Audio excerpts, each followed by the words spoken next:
On average, you'll have to wait 31 days to see an OBGYN. And if you're dealing with an infection or outbreak, you know you need care fast. That's where Wisp comes in. Connect with a U.S. licensed provider online and pick up safe, effective treatment at your local pharmacy that same day. Plus, get birth control and more delivered in all 50 states. Take control with comprehensive sexual and reproductive care, all from your phone. Wisp. That's hellowisp.com. The waiting room can wait. Welcome to the No Guilt Mom podcast. I'm your host, Joanne Crone, joined here by the brilliant Bree Tucker. Why, hello, Bennett. How are you? Bree, today we are discussing something that I think is on so many moms' minds, but they may not realize how much it affects them. So looking at you out there, No Guilt Mom listeners in podcast land, what if we told you that being a good mom might be the very thing that's stealing your joy? I mean, it's a broad statement, right, Brie? It is, but you know what? I would put money on that. Yeah.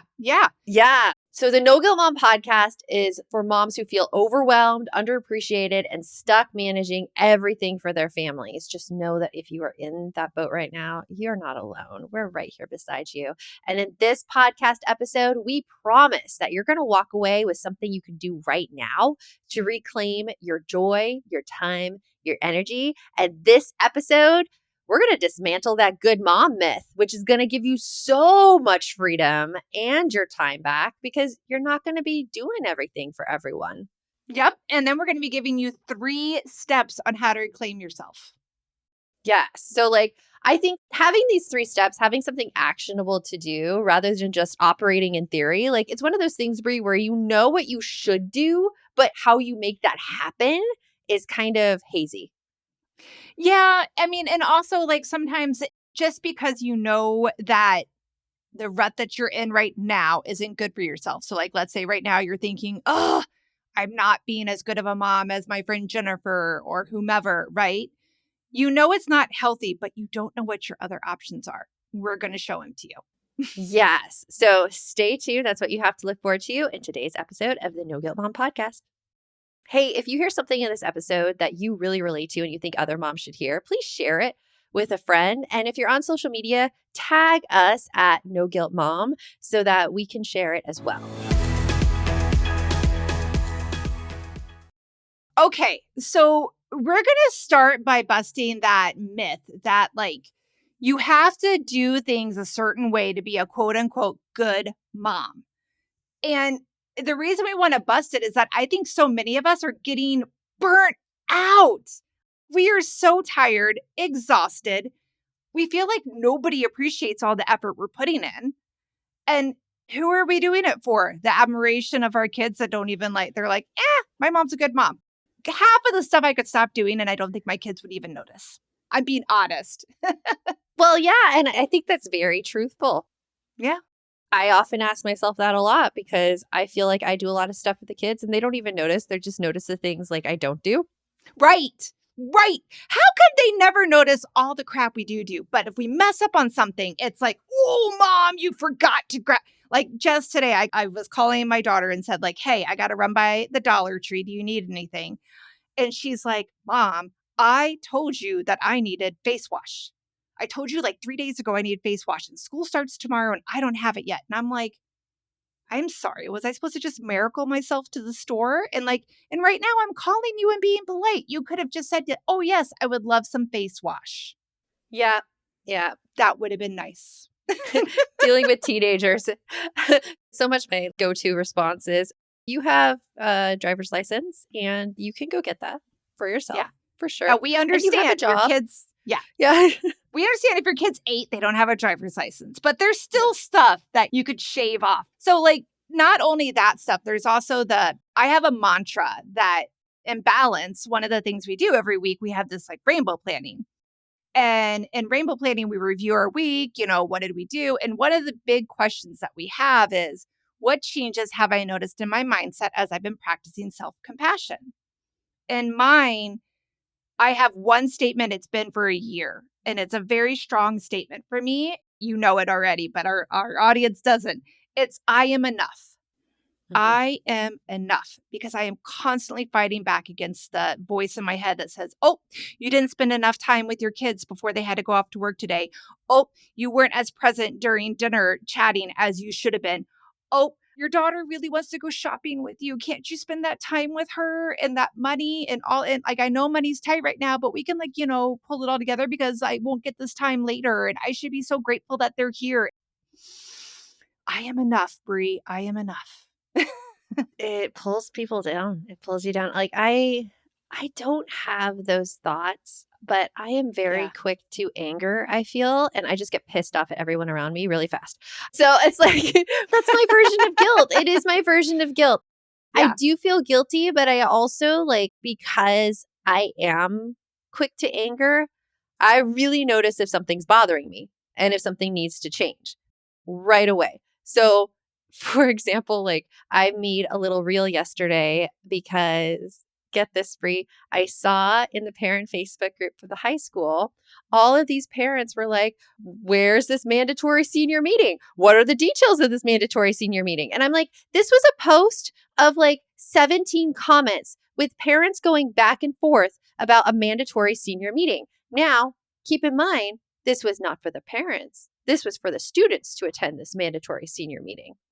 Mhm. Why did parents need to be so involved with their 16, 17, and 18-year-olds trying to get them information for a senior meeting? And so my daughter was on the other side of this, and she was actually the one who communicated the senior meeting, and she was complaining that a lot of parents were contacting her about this mandatory senior meeting. Her, a senior high school student.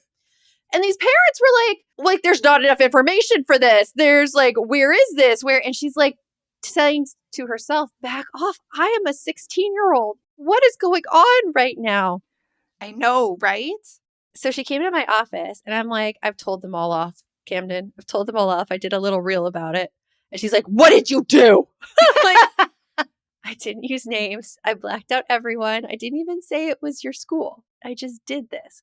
But it goes from being happy with you to being mad in no time at all with kids. And it's the hardest thing when we focus all of our energy as parents about making our kids happy, because it's completely unpredictable. We can't make our kids happy no matter how hard we try. And even things that you think will make them happy and will amuse them totally piss them off.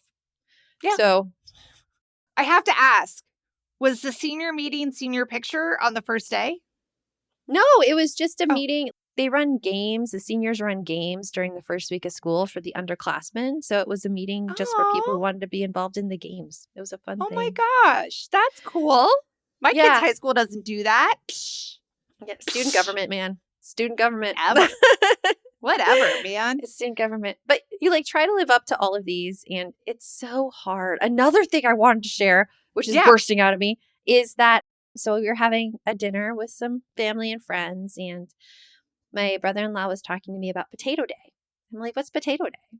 And he says, well, it's just when we're allowed to sit around the house and watch TV and do nothing. And we call it potato day so we feel less guilty about doing it. And all of a sudden, all the alarm bells went off in my head about this statement. Yes. You have to call it potato day? Okay, I want to hear. Keep unloading. Tell me more. Tell me more. That's where I stopped because I'm like, I know my family, they have not asked for my advice ever. And when people don't ask for my advice, my kids. It's okay.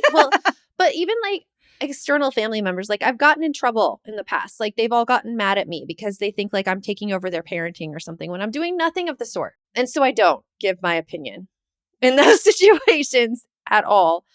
But yeah, it's potato day. And I wanted to console them and I wanted to be but it's okay not to do anything. It's okay not to take advantage of every single moment. That's true, but I am going to give him props to, I love the colorful name of Potato Day.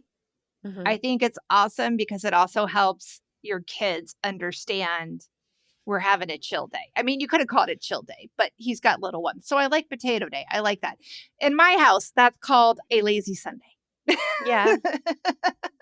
We don't give it a name. It's called a Sunday pretty much. If I'm not running errands to go grocery shopping, we try to do as much as we can on Saturdays. So Sunday is a resting day. But yeah. But isn't it kind of a commentary on where our society is to Yes. say that laziness is wrong in some Yes. respect. Or to say that you need to like justify it in some way. What did I just do? What did I do? I called it lazy, right? So there you go. And I do it too. I have to justify my rest. I always have to justify my rest rather than just Yeah. resting.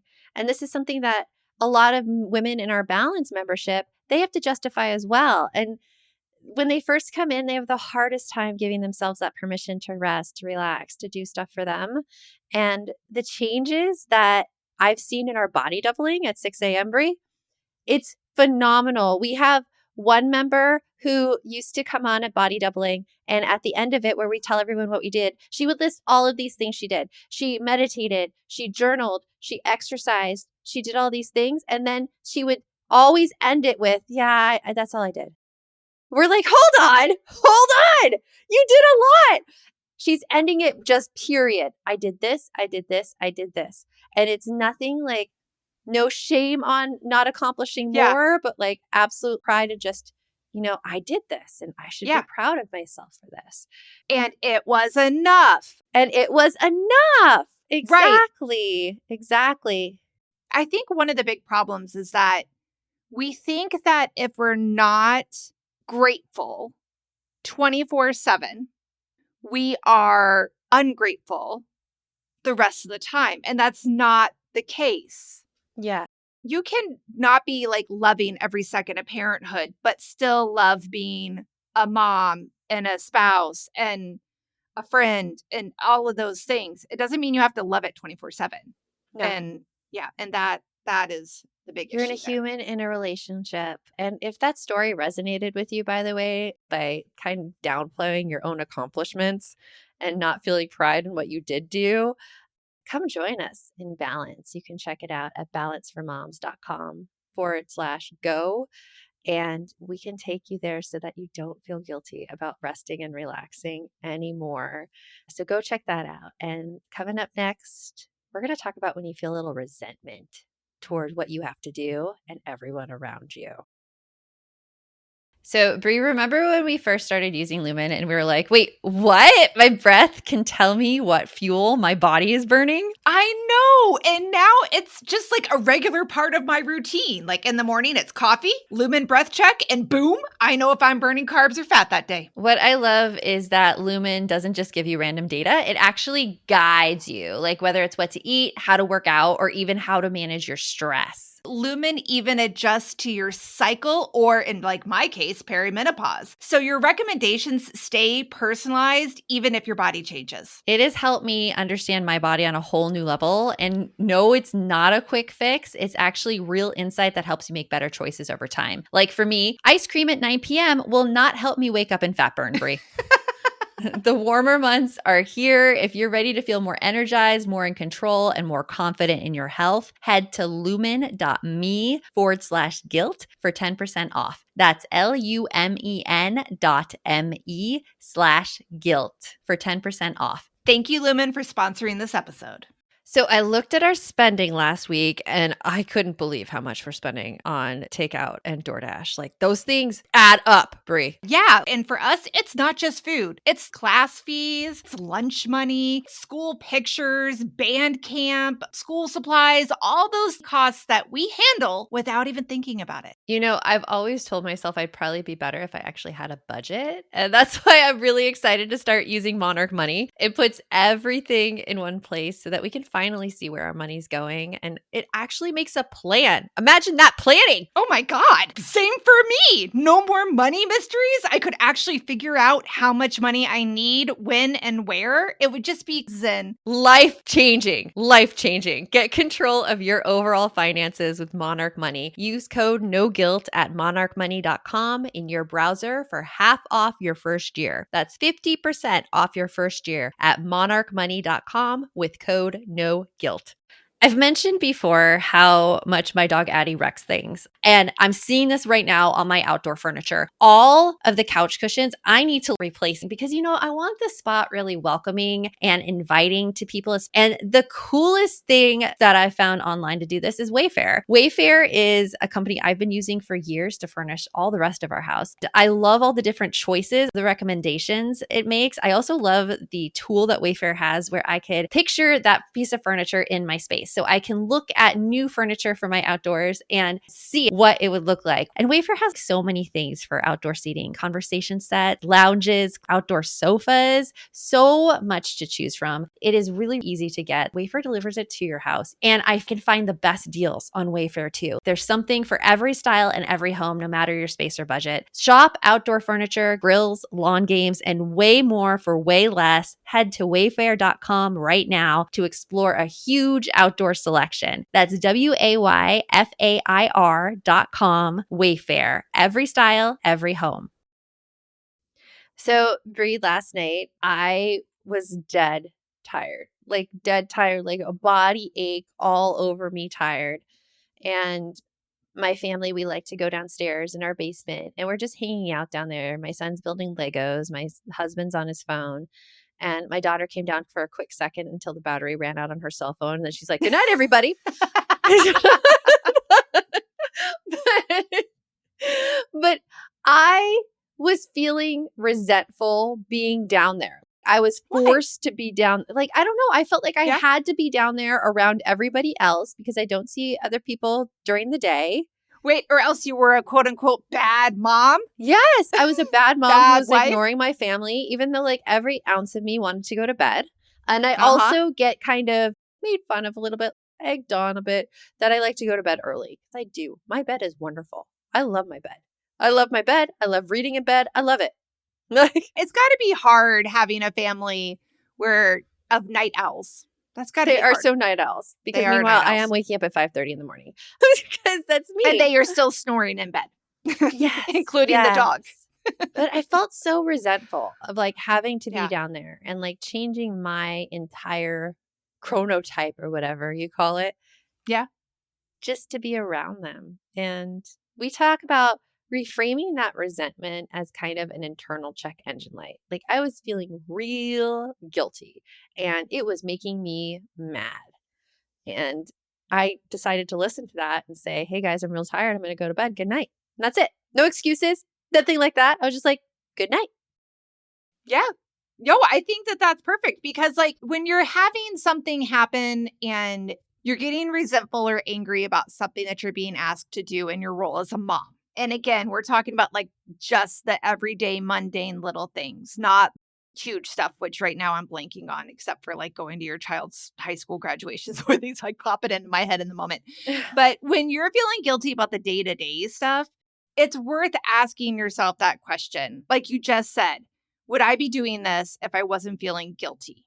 Mm-hmm. And if the answer is no, then you have to ask yourself, why do I feel guilty about leaving? And really have that conversation because I think in those moments, that's when we can be honest. So, like, here's how the conversation would go in my head about something. My daughter, her puppy, just finished his training classes. Mm-hmm. And my husband was telling me last night before my daughter got home from work, she normally comes home from work, eats real fast, and then goes to the puppy training class. And he's like, "Do you want to go to the puppy training class tonight? You know, Moose is going to graduate and get his like certificate and everything." And I was like, immediately, Joanne, it was a hell no for me. Hell it no. was a no. No. Yeah. I don't want to go to PetSmart at 8:00 at night. Because the class is an hour. I don't even leave PetSmart until 9, which means I don't even get home until like almost 9:30. And I'm supposed to be in bed by 9. That's when I start my bedtime routine. So I was very annoyed that I was being asked to do that.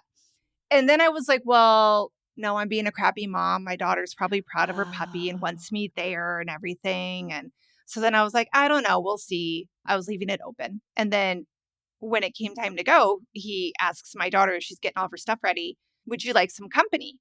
And she pauses and she turns her back to us and she's like looking at her dog, but still talking to us. And she goes, "Well, you guys haven't been there for the last couple of visits or last couple classes. And, I don't know if that's like the best for our routine. And I went, hey, you don't have to feel guilty telling us no. And she's like, okay, then no, don't come. I was in my head, I'm like, score.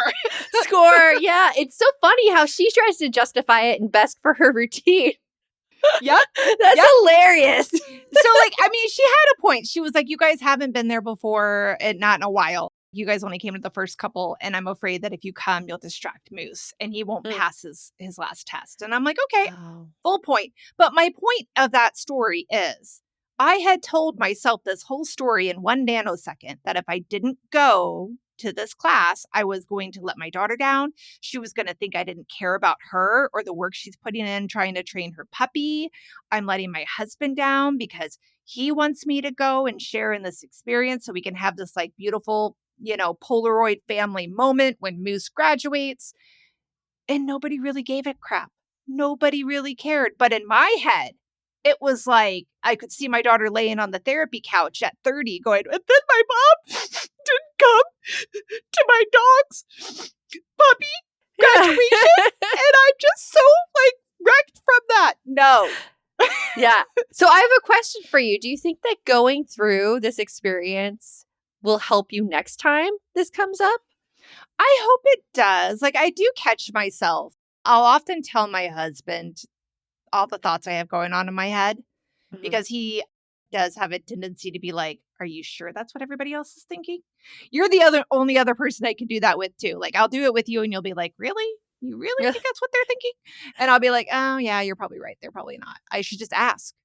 And then I always find that when I ask, I find out, honestly, people, 90% of the time, I have made it into a much, much bigger thing in my head. So now I will say this though.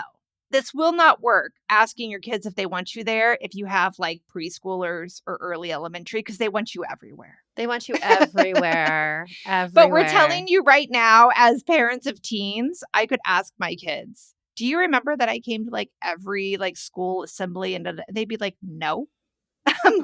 Like half the time I show them videos of stuff that pop up on my Facebook memories and they'll be like, I didn't even know you were there. And I'm like, oh, great. Thanks. Awesome. So that's to say, it reminds me of another saying with, oh my gosh, you should go everywhere your kids want you to now because later on they won't want you to go. Guys, that's a good thing that they don't want you to go. That's a good thing. That is so much pressure off of you as a parent when they don't want you to go to something. You're like, score. I know, right? The relief that comes. I mean, there is a piece of it, right? Of like, okay, I mean, we're not saying never do anything with your kids, but we're saying that chances are decent that you're listening to this episode and that everything is big. Everything is monumental. Everything that you consider not going to brings you guilt and makes you think that you're letting people down. We are telling you that chances are very good you're not. You're not letting them down. Yeah. You're not. Chances are very, very good. And if you do let them down, that's okay. They repair and heal. I think we have all of those like movie scenes in our head where the parent is neglectful, actually neglectful of their child. And we are comparing ourselves to that neglectful parent where like maybe like the dad went out for milk and didn't come back for 5 years. And we're equating that to the same thing as missing a school assembly because we have to work. It's not the same. It's not the same. No, it is not on the same level at all. So like we're saying like it's okay to feel uncomfortable, to feel guilty. Ask yourself, go through those questions to yourself. All right, I'm feeling guilty. Would I be doing this if I wasn't feeling guilty? And then what's going to really happen if I don't do this? And really be realistic. You know what? No, don't be realistic. Be as crazy as you want to be. Because sometimes I think when I go down that crazy spiral of like the whole world is going to end if I don't do XYZ for my kids. Most of the time when I hear it out loud, when I say it out loud, I'm like, oh, well, that's just nuts. So it's not pretty. It's not a ton of fun, but it's worth keeping that in mind and going through the fact that we don't have to be there for everything. Use that resentment as a signal that maybe this is the time to stop and honor your own emotions and not go to that thing you feel like you have to go to.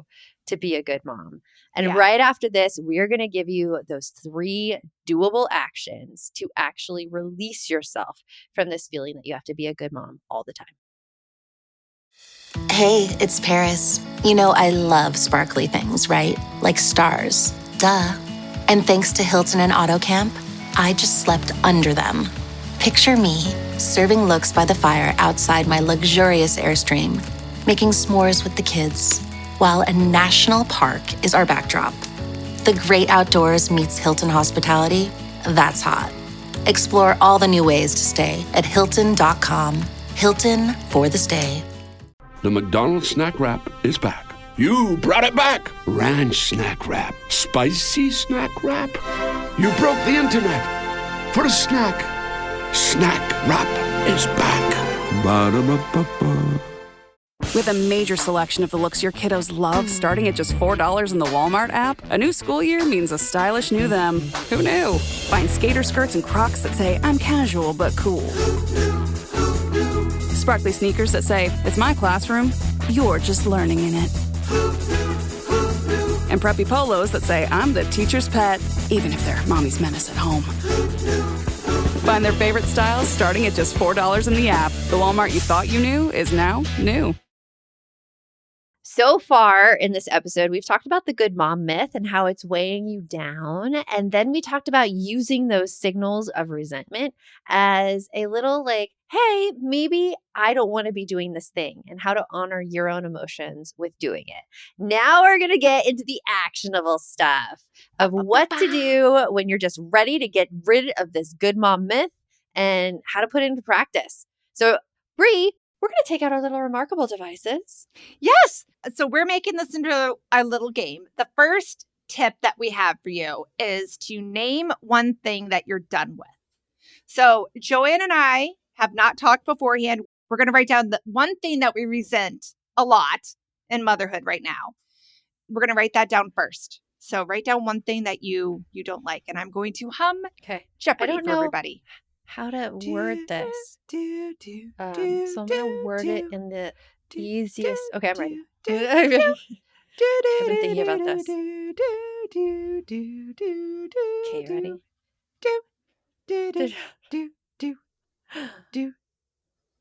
Bum, bum. All right, what's yours? School coordination. Oh, I hate it.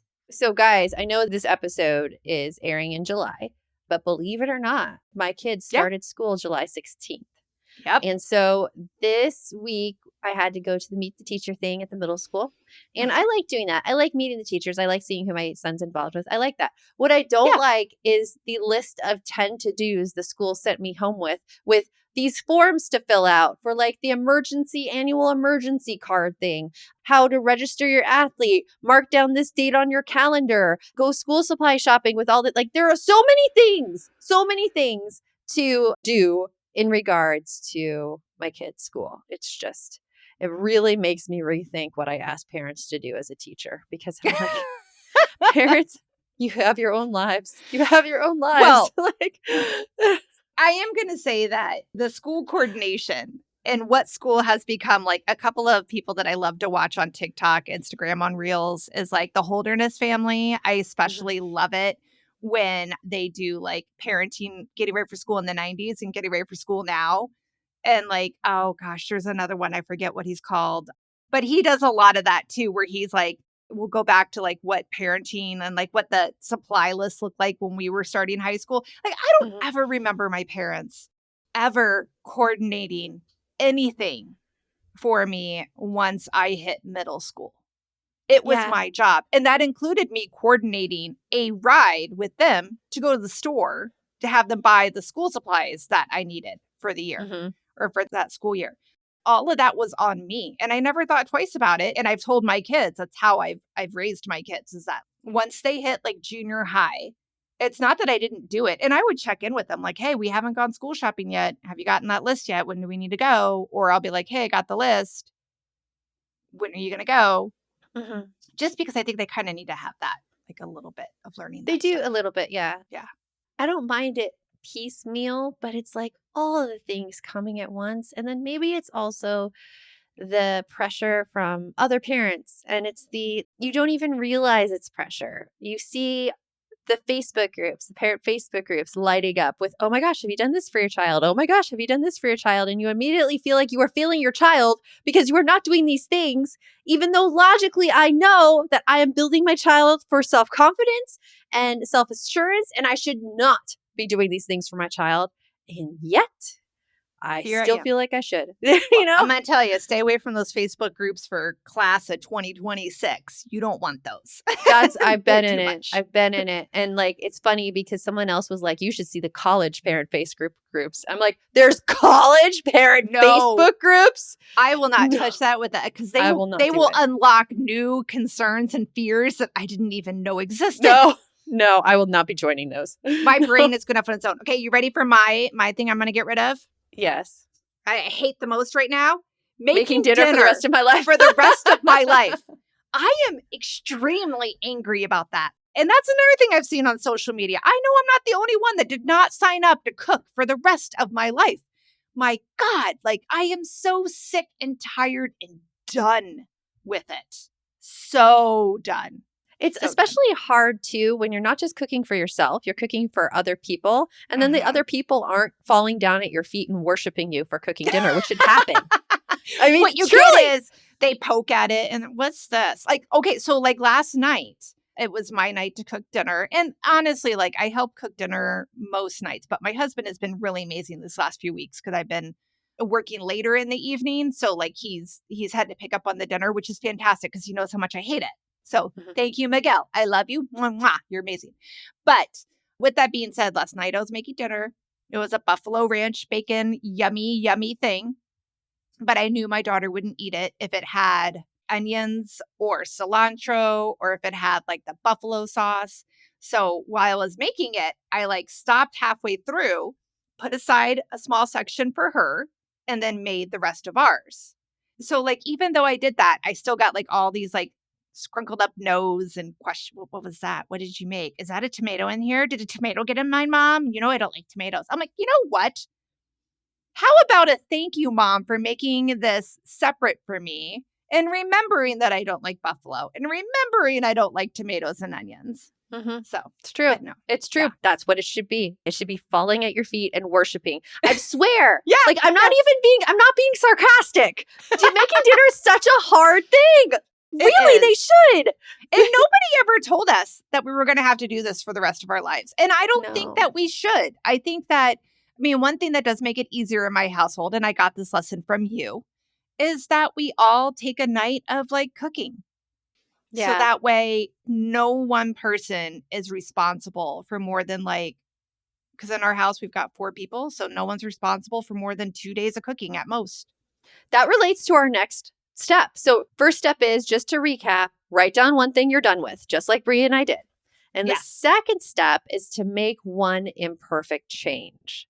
So Brie, do you have any idea what your imperfect change is? You said a little bit about having somebody make dinner separate nights in the household. Yeah. So what I've done, this is the problem.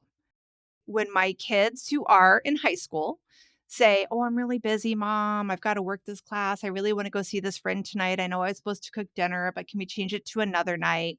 And I'll be like, okay, yeah, sure. Let's just move it around. That's a hard one. I get that too. Yes. And then what happens is when the night comes they're supposed to cook, they're like, oh, I forgot I'm spending the night at Jesse's house or whatever. And you're like, what? Yeah. So I think I need to go back to holding them accountable for when they sign up to cook. Because we do at least ask them every week, what night do you want to cook? And what do you want to cook? You tell us what, and we'll go buy the supplies. Yeah. So I think I just need to hold firm with my no's. No, you can't switch. No, you've got to figure this out for yourself tonight. You got to figure out how to get it covered. And it's not my job to cover you. It's like working. Yeah. It's like, you have to figure out who's covering for you. That's actually genius. I just thought of that. Like, ask someone else to cover for you. This is a work-life skill. Yep, this is a work-life skill, people. Work-life skill. What would be one thing you would change about school coordination? I don't even know. Like, I don't even know what I would change. I don't even know. A lot of people find themselves in this situation where you're stuck in this task you don't even know how to let go of, because Do the forms need to be filled out? Yes, they do. However, I do wait until the absolute last moment until I get 5 or 6 emails about it before I do it. That's my personal form of protest against the school coordination. Okay. It's not the most healthy thing in the world, though. I've been there. The only thing I can think of is to delegate it. But like my husband also has so much he has to do. Or I just give it to my son. I'll be like, okay, tell me which of these things you really need done and which of these cannot be done. I mean, I was talking to one of our balance members today about delegation. And her issue is like when she delegates, like if she puts something on the calendar or if she asks her husband to do something, he won't go along with her same method of organization and delegation. So like she'll put something somewhere and he'll be like, oh, I didn't see it. Or he refuses to actually use any organization strategy whatsoever. And so he asks her to put things on the calendar and remind the family when it needs to be done. Okay, that's adding more mental load. That's not cool. That's not cool. And I'm like, hold on. And I was like, hold on. And this was during body doubling this morning. And I'm like, let's talk about this in coaching, about some conversations you could have for this delegation. And I bring that up because with school coordination, delegating it to my husband is pretty much similar to like telling him what to do and how to handle things. And that won't work. I know this won't work. I know it won't work. It's more of a situation where I think with this, I just have to vent my frustration. I think it's a necessary evil. I have to vent my frustration to him. I have to let him in on it. I have to tell him the things I'm doing and then invite him to come in and take over some of it instead of it all being on me. What if like you were at some point in the evening to sit down with your son and your husband and be like, okay, let's make a list of all the things that have to happen before the next 2 weeks? Well, that would be great, but I've already done all of them. So okay, then. I hear you then. All right, yeah. I've been there. But I think that's what we all do. We're very proficient. We know how to get things done and we just do all the things even though it kills us and we put everything else off. I could fill out an emergency contact sheet in my sleep. But could my ex-husband do that? No. Would my husband now be able to do that for my kids? Probably not. But with that emergency contact sheet, like it all seems like an easy task until you actually sit down to do it. When you get on the computer and you can't find your password for the stupid computer like thing, and then you're looking for your password for that. And then for some reason you click on the emergency card and it's not working and there's an error message. Oh, wait, this is all like you have to put it in the computer? You can't just write it on a piece of paper? No, it's not on paper. It's on the computer. I like Everything's paper. on the computer. Yeah, everything's on the computer. I like paper so much better. This is Joanne's personal venting session about school stuff. So if you need this in your life about complaining about all the school stuff, yes. So what we want you to understand is that when you're making that imperfect change, it doesn't have to be perfect. Messy, having something done in a messy way is better than suffering through it to make it perfect. Yeah. Let's just remember that. And then what's our third tip? So you want to create a new rule that honors you. It could be something simple, a mantra you say to yourself. One that we use here a lot on No Gut Mom is embrace the messiness. Because I love that one.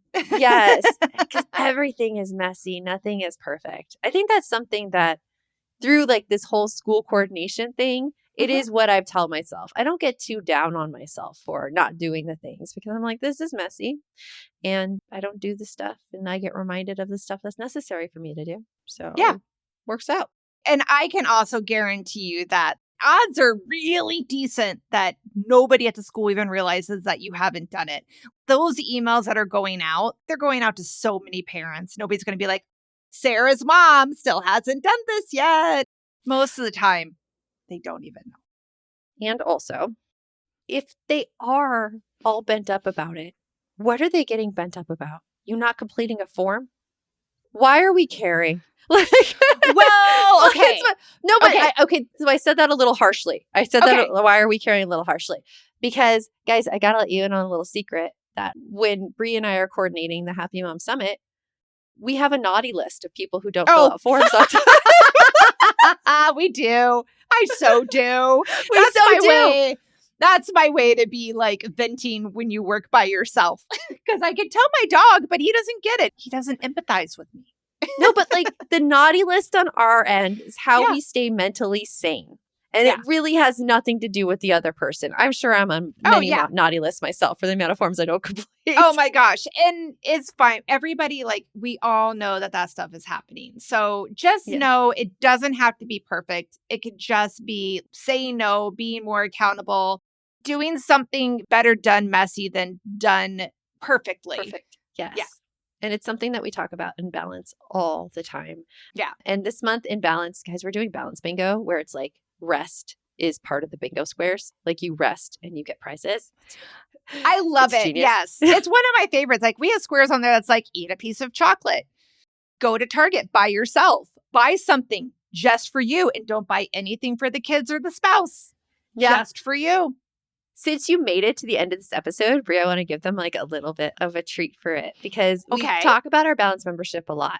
And we have the link for you down there to go and check it out. Starts at $68 a month. That's it. There's no commitment, nothing like that. But for July, we are having this promo where our balance members get to invite a friend and have a month for free. So Yeah. if you're interested in that, go and DM us on Instagram at No Guilt Mom and say, hey, I would love the free month of balance. We'll send you the link on how to sign up for it that way. Oh, wait, did we mention that like by playing bingo this month and balance, not only do you get to do things like take a rest, eat some chocolate, go out shopping just for yourself, you also get entered for winning a $50 gift card. So to me, getting to buy myself something, have a break, meet other awesome moms, and win money, yes, I'm there. And you're also doing personal development as well, because everything in balance is meant for that goal to help you become confident, have less guilt, and raise kids who are self-sufficient. Yeah. So through this episode, we talked about that good mom myth and how you can dismantle it, how you can use resentment as a signal for stop doing something that makes you mad and resentful, and also those 3 things you can do to take action on it. So hopefully now you are in the place to start seeing where that good mom myth comes up in your own life and having the tools to counter it as well, because you get to be the mom your kids need and the woman you were before they came along. Don't forget that woman. She's really, really freaking cool. She's really interesting. I like hanging with her. Yes, Mhm. I do. So, hey, if you resonated with this episode or this episode made you think of one of your friends, text it. If you have a friend who's about to be at her breaking point because she is trying to do everything perfectly, send the girl some support. Send this episode. Absolutely. And remember, the best mom is a happy mom. Take care of you, and we'll talk to you later. Thanks for stopping by. If you'd like to support the show further, you can share episodes with your loved ones, leave a positive review, or follow us on social media at No Guilt Mom. You could also show your love by visiting our amazing podcast sponsors. We have a link in the show notes.